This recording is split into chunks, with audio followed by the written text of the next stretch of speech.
The next day, after Ade converted the Oyinbo man's currency to the cowries used in Ifano village, he went to their local market and shopped for clothes for his mother and father.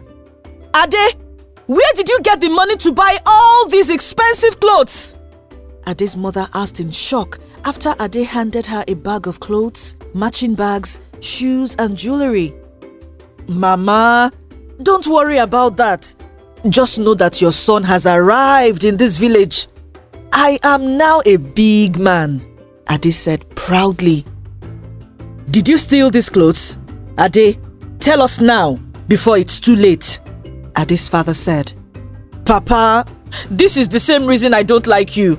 You think so little of me, just because I made a few mistakes in the past, Ade said in an angry tone. You call those a few mistakes? Everyone in this village knows that you are a cheap thief, Ade's father said. Okay, since you are both asking where I got the money from, I helped one of my friends sell some plots of land his father passed down to him, and he gave me some money, Ade lied. Ah, Ade, I am so proud of you, Ade's mother said. Then she stood up and began to dance around the room with her gifts. Papa, this is for you, Ade said as he stretched a bag to his father. But his father ignored him. Papa, won't you take this from me? Ade asked. No, I won't. As far as I don't know where you got the money to buy all these things, I will not take anything from you. Who knows what you stole to sell this time? Ade's father said. Papa Ade, the boy has told you how he made the money. Why are you still talking like this? If you weren't his father, I'd say you are one of those people who do not want my son to be successful, Ade's mother said. What rubbish are you saying? Ade's father yelled. I pity you. The day this blows up in your face, I will still be in this house, Ade's father said. Then he walked out of the living room. The gods forbid! Nothing will blow up in my face! And in the end, you will see that my Ade did not steal anything, Ade's mother said in a loud voice after her husband walked out on her. That day, Ade also gave his mother a lot of money to prepare his favorite soup with lots of meat. Then, he went out to hang out with his friends until evening. Just as Ade had bragged with his friends, 2 days after they sold the talisman to the Oyinbo men, Ade and his friend purchased 3 big plots of land each. They bought plots of land next to each other so their houses would be close and they would be neighbors. Since they had received a lot of money and had no prior knowledge of how to handle large amounts of money, Ade and his friend squandered the money on drinks, women and food. That same day, to show off and brag that he was now rich, Ade gave out a lot of money to his friends, and he even gave some money to other villagers at the bar where he went to drink. While Ade and his friend were living their best lives, they had no idea that the chief priest had noticed that the talisman was missing at his shrine. Abomination! This cannot be possible, the chief priest yelled in shock when he noticed that the talisman he hung at the entrance of his shrine was missing. At first, when the chief priest noticed that the talisman was not in its usual position, he searched for it within the shrine. After hours of searching, he knew someone had taken it, but he didn't know who. Also, the chief priest could not consult the gods to ask questions because he needed the talisman as a medium of communication. Without wasting time, the chief priest went to the king's palace to report what had happened. On his way, he could not stop thinking of all the negative things that would happen in Ifano village if the talisman was not returned to the shrine on time. My king, may you live forever, the chief priest greeted the king as soon as he entered the palace. Is everything all right? You don't look happy, the king asked. My king, there is fire on the mountain, the chief priest said. What is it? The king asked. Is anyone dead? He added. My king, if someone was dead, then it would have been better, the chief priest said. What is it? The king yelled. The ancient talisman is missing, the chief priest said in a sad tone. I don't understand you. What do you mean the ancient talisman is missing? The king asked in a confused tone. Yesterday, while I was in the shrine, I heard some weird sounds like that of an animal, so I went to check out what it was. When I returned, I noticed that the talisman was missing. Since yesterday, I have combed the shrine in search of it, but it's not there. I can even feel it in the wind that everything is not right, the chief priest said. Ah, could this be the reason I kicked my left foot yesterday? I knew it was a bad omen, but I didn't think it would be this bad, the king said. My king, if that talisman is no longer on Ifano soil, then we are in big trouble. In the history of Ifano, the talisman has never left the shrine. Our ancestors knew why they did that, the chief priest said. Who could have done such a horrible thing? The king asked. I don't know, my king. I have no idea, the chief priest responded. How long do we have left before our village feels the effect of the missing talisman? The king asked. 2 days. Just 2 days. If the talisman is not returned to the shrine in 2 days, then I'm afraid we will all have to suffer the consequences, the chief priest said before he walked out of the palace. Ah, my fathers, please don't forsake me. Why should such a horrible thing happen during my reign as king? The king soliloquized. After the chief priest left the king's palace, the king sent the town crier to announce to the villagers of Ifano that the ancient talisman had been stolen from the village shrine. To obey the king, the town crier went around the village to share the news. When the villagers heard that the ancient talisman had been stolen from the village shrine, they were shocked. Abomination! I have never heard of such in my entire life, one of the villagers said. What kind of thief steals an ancient talisman? Another villager asked. Tell your brothers and sisters, if you know who took the talisman, he or she has 2 days to take it back to the shrine before calamity befalls us, the town crier said. That whole day, the villagers of Ifano could not stop talking about the stolen talisman. Both the young and the old villagers talked about it, and they wondered what would happen to them if the talisman was not returned on time. When Ade and his friend heard the villagers talking about the talisman they had stolen, they pretended like they had no idea, and they even joined some of the villagers in cursing whoever had taken it. Ade and his friend did not take the issue seriously. In fact, when they heard that terrible things would begin to happen if the talisman was not returned to the shrine, they laughed and made jokes about it.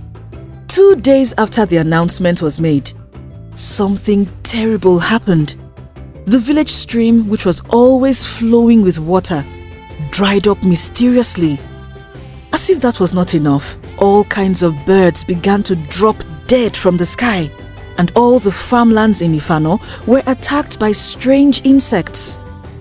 The insects ate up both the mature and small crops until there was nothing left in the farmlands.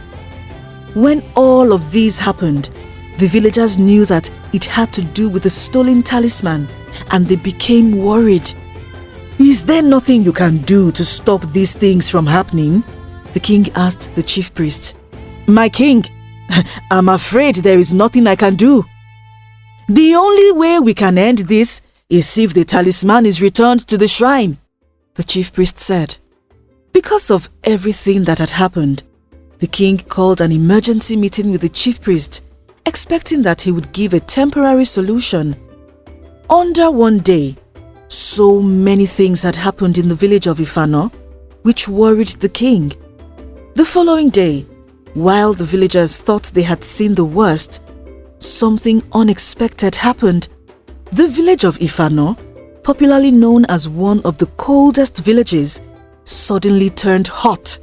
The temperature was so hot that the villagers had to walk around with hand fans. It was almost like the sun was shining directly above their heads, and their entire bodies were covered in sweat. Hey, is this how we will suffer for what we do not know? It shall never be well with whoever stole the talisman, oh! One of the villagers said. In fact, the temperature was so hot that the market had to close early. People could not stay outside for too long because the hot sun would scorch their skin. That same day, goats, birds, pigs, and other domestic animals began to die one after the other. People who sold these animals suffered the greatest loss because they lost them in their numbers. When Ade and his friend saw all that was happening, they became worried. Ade had not told anyone, but from the first day he stole the talisman from the shrine, he had been having nightmares of the talisman haunting him. He believed that his mind was playing tricks on him. It wasn't until the 6th night, when Ade woke up screaming, that he realized how much trouble he had gotten himself into. By this time, the situation in Ifano village had gotten worse. Once the sun rose, people could not leave their houses until evening. Their source of food and water had been cut off, and the villagers were starving. Even the king, who had a storeroom filled with food, had nothing left because he had given out almost everything to the hungry villagers who gathered around his palace every evening. I think we should tell the chief priest what we have done. Ade's friend said to Ade one evening. What? We cannot do such a thing. They will banish us from the village. Also, even if we tell the truth and we are asked to bring back the talisman, how will we pay the Oyinbo man when we have already spent out of his money? Ade asked. Ade, hey! How can you be so self-centered? Don't you see that the villagers are suffering? We cannot just fold our hands and pretend we did not cause all of this. Ade's friend said. Don't worry, all of this will stop soon and we will go back to our normal lives. It's just sad that we cannot eat bushmeat anymore. I miss Yabumi's bushmeat, Ade said. Please, let's talk about something else. Don't ruin my mood this evening, Ade added. While Ade's friend was trying to persuade Ade to turn themselves in, they had no idea that the talisman had been tormenting the Oyinbo man they sold it to. From the first day the Oyinbo man bought the talisman from them, he had been experiencing strange and paranormal things in his home. Also, the talisman had been haunting him in his sleep, so he even got afraid of sleeping at night. When the Oyinbo man could not take it anymore, he traveled to Ifano village to find Ade and his friend. The next day, Ade was in his house when some palace guards aggressively broke into his parents' house. Without saying a word to Ade or his parents, the palace guards forcefully took Ade to the palace. When they got to the palace, as soon as Ade saw his friend and the Oyinbo man at the palace, he attempted to run away, but the palace guards caught him. Ade! The king called. Do you know this man? The king asked. My king, I have never seen this man before. Ade lied. Then why does he say that you and your friend here sold the ancient talisman to him? The king asked. What talisman? Ade feigned ignorance. Mr. Ade, why are you acting like you do not know me? The Oyinbo man said. I paid you $100 to purchase this artifact. But now, I don't want it anymore, and I would like my money back. The Oyinbo man said. How much is $100? The king asked one of his educated guards. That would be 500,000 cowries. The palace guard responded. Ah! Ade? You did such a thing? The king exclaimed in shock. My king, I can explain. It is true that Ade and I sold the ancient talisman to this man here, but we had no idea it would cause so much trouble. Ade's friend said, "Here is your artifact. I have no need for it," the Oyinbo man said as he handed the ancient talisman to the king. By this time, Ade's parents had already arrived at the palace. Immediately Ade's parents saw the palace guards, they knew Ade had done something wrong. Ade! I warned you, but you would not listen. Now look at how much shame you have brought me, Ade's father said. From today, you are no longer my son, and I am no longer your father, Ade's father added. Papa Ade! It has not gotten to that, eh? Ade's mother said in a teary voice. Thank you so much for returning our talisman. I will pay you on behalf of these men, the king said to the Oyinbo man. Don't look at me. You will work for every penny. I would have banished you, but I need to teach you both a lesson first, the king said as he turned to Ade and his friend. Guards, take them to the slaves' chambers. From today, they will work day and night until they pay for all the pain they have caused this village, the king said. With that, the palace guards took Ade and his friend out of the palace. Luckily for the villagers of Ifano, after the chief priest returned the ancient talisman to the shrine and offered a sacrifice to appease it, everything returned to normal. As for Ade and his friend, they worked as slaves for the king for 20 years, and shortly after they were released, Ade passed away from a brief illness. The end. Did you enjoy this story? Tell us your favorite parts in the comment section below. Please like, share and subscribe to our channel. Also, do not forget to follow us on Facebook and Instagram. Thank you.